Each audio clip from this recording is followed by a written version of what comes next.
Hello students, myself Tushar Bharadwaj. Welcome to my class Physics in Your Life. Today we are going to start a new concept of this chapter, motion. This chapter belongs to class 9th. So let's get started. Objectives. Students will be able to understand graphs related to rest and motion. They will be able to draw different types of graphs related to rest and motion. So now we have basically two types of graph. First, we have to understand what is the meaning of graph. It is basically a pictorial representation which represents the relation between any two physical quantities. You know, we have two axes, x-axis and y-axis. Okay, so basically graph is a representation of any two physical quantities, like this in distance, in time. Okay, we have two different physical quantities. Okay, so now we have two types of graphs in our syllabus: distance time graph or speed time graph or velocity time graph, right? So first we have to understand what is distance time graph. Okay, so in this slide we have distance time graph, right? We have two categories of distance time graph. So अब इन graphs को समझा कैसे जाए? How do we understand, how do we read or understand this graph or these types of graphs? Okay, so अब अगर मैं यहाँ पर देखूँ तो जो y एक्सिस है वो डिस्टेंस रिप्रेजेंट कर रहा है एंड x एक्सिस जो है इट इज रिप्रेजेंटिंग टाइम. तो सबसे पहला एक क्वेश्चन कभी भी एग्जाम में आ जाता है कि हमेशा x एक्सिस ही टाइम एक्सिस पर क्यों होता है. तो टाइम जो है वो हम x एक्सिस के साथ ही रिप्रेजेंट क्यों करते हैं. ठीक है, तो अब इसका आंसर क्या है कि time is an independent physical quantity. Time जो है वो एक इंडिपेंडेंट फिजिकल क्वांटिटी है, वो किसी पे डिपेंड नहीं है. ओके, ठीक है, इस वजह से जो एक्स एक्सिस है वो हम इंडिपेंडेंट फिजिकल क्वांटिटी से रिप्रेजेंट करते हैं हमेशा, जो कि हमारे पास टाइम. ओके, बाकी करने के लिए तो हम इस पर भी टाइम कर सकते हैं, बट जो एक रूल है वो ये है कि टाइम जो है हमेशा एक्स एक्सिस पर रिप्रेजेंट होगा. अब now in these two graphs, अब इसमें डिफरेंस क्या है. यहाँ पर आप देखेंगे कि हर 10 metre every 10 meters is covered in every 1 minute. Next 10, 1 minute, 10, 1, 10, 1. So this kind of graph represents uniform motion in which an object covers equal distance in equal intervals of time. Okay students, so इस graph को हम बोलेंगे कि this graph represents uniform motion, whereas this graph represents non-uniform motion. क्यों? क्योंकि इसमें एकदम से उसने डिस्टेंस कवर किया पहले 20 मिनट में, first 20 seconds, because in this graph time is in seconds and in this graph time is in minutes. Okay, so first 20 seconds this object covers 2 meters. Okay, and now in next 10 seconds उसका जो distance है वो 2 ही रहा. इसका मतलब वो rest में रहा, उसने मूवमेंट शो नहीं की. और उसके बाद नेक्स्ट 5 सेकेंड्स में वो उसने 2 to 4 मतलब 2 मीटर्स कवर कर लिया. ओके, तो आप यहाँ देख पा रहे होंगे कि यहाँ पर जो ऑब्जेक्ट है उसका जो डिस्टेंस है वो चेंज हो रहा है टाइम के साथ साथ. ठीक है, so basically this graph represents non uniform motion. Okay students, these are the few examples of graphs. तो हम इस वीडियो में सिर्फ यही समझेंगे कि ग्राफ को रीड किया कैसे जाए. ओके, सो नाउ ये कुछ और एग्जांपल्स हैं डिस्टेंस टाइम ग्राफ के. अब आप अगर इस एग्जांपल में देखेंगे तो यहाँ पर ऑब्जेक्ट का जो डिस्टेंस है वो सेम है बट टाइम इंक्रीज हो रहा है. ओके, इट मीन्स अगर कोई ऑब्जेक्ट का डिस्टेंस सेम है और टाइम बढ़ता जा रहा है, इसका मतलब कि उसकी पोजीशन सेम है. और अगर उसकी पोजीशन सेम है इट मीन्स वो ऑब्जेक्ट जो है वो रेस्ट में है. For example you will take example of your ceiling fan. अब वो जो फैन है वो आज भी वहीं था, कल भी वहीं था और कल भी वहीं होगा, उसकी पोजीशन तो चेंज नहीं होने वाली, बट टाइम तो चेंज हो रहा है. इट मीन्स कि वो जो सीलिंग फैन है वो रेस्ट पोजीशन में है. ओके और उसका ग्राफ ये होगा. ठीक है, इस ग्राफ के बारे में अभी हम बात कर चुके हैं. We have discussed this graph okay in our previous slide. Now this graph is also representing non uniform motion. तो आप देख रहे हैं कि पहले जो टाइम था वो बहुत ज़्यादा बढ़ रहा था, बट उसके कंपैरिजन में जो डिस्टेंस था वो बहुत कम इंक्रीज हो रहा था.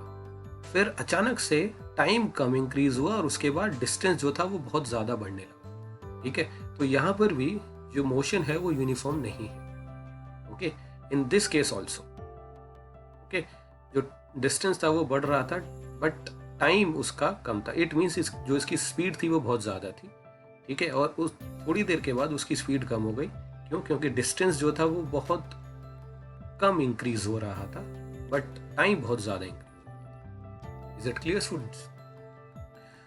So now we have velocity time graphs. अब velocity time graph और speed time graph, इसमें क्या है कि यहाँ पर ऑब्जेक्ट की जो velocity है वो सेम है throughout the time. Okay, throughout the motion sorry. अब यहाँ पर डिस्टेंस की जो डिस्टेंस की वैल्यू थी वो सेम थी, तो हमने बोला कि ये रेस्ट पोजीशन में है. ओके अगर पोजीशन सेम है, डिस्टेंस सेम है और टाइम इंक्रीज हो रहा है तो वो रेस्ट पोजीशन में हो जाएगा. बट अगर वेलोसिटी सेम है तो इसका मतलब वो रेस्ट में नहीं है. वेलोसिटी सेम होने का मतलब है कि वो उसका मोशन यूनिफॉर्म है, कि उसकी वेलोसिटी चेंज नहीं होनी. ओके टाइम के साथ साथ मान के चलते हैं इसकी वैल्यू 4 है, 4 मीटर पर सेकेंड. तो थ्रू आउट इट्स जर्नी उसकी जो वैल्यू है, उसकी जो वेलोसिटी है वो 4 मीटर पर सेकेंड है. ओके अब यहाँ पर अगर हम देखेंगे तो यहाँ पर टाइम के साथ साथ उसकी वेलोसिटी इंक्रीज हो रही है. ठीक है, तो इस मोशन को हम बोलते हैं यूनिफॉर्मली एक्सेलरेटेड मोशन, क्योंकि यहाँ पर एक्सेलरेशन हो रहा है, वेलोसिटी जो है वो इंक्रीज हो रही है यूनिफॉर्मली. ओके मतलब जो भी स्पीड वेलोसिटी में चेंजेस आ रहे हैं वो इक्वल अमाउंट पे आ रहे हैं. ओके यहाँ पर कोई चेंजेस नहीं आ रहे, इसलिए ये यूनिफॉर्म मोशन को रिप्रेजेंट कर रहा है. ये कर रहा है यूनिफॉर्मली एक्सेलरेटेड मोशन. अब यहाँ पर क्या है कि यहाँ पर जो वेलोसिटी है वो डिक्रीज हो रही है यूनिफॉर्मली. ओके तो अब जब कार ब्रेक्स अप्लाई करती है तो उसकी जो वेलोसिटी होती है वो डिक्रीज हो जाती है, कम होना शुरू हो जाती है. ओके तो इस टाइप के ग्राफ को हम बोलते हैं यूनिफॉर्मली रिटार्डेड मोशन. ओके मतलब रिटार्डेशन का मतलब क्या होता है? Negative acceleration. इसका मतलब कि जो उसकी वेलोसिटी है वो कम हो रही है. ठीक है, is it clear students? So now एक इम्पॉर्टेंट चीज है, हमेशा आप याद रखिएगा कि the area swept under these lines represents displacement distance. Okay distance और डिस्प्लेसमेंट राइट. तो अब जैसे ये एरिया है इसके अंडर ये एरिया आएगा राइट, इसके अंदर ये एरिया आएगा और इसके अंदर ये एरिया आएगा, तो ये जो है ये रिप्रेजेंट करेगा हमारा डिस्टेंस.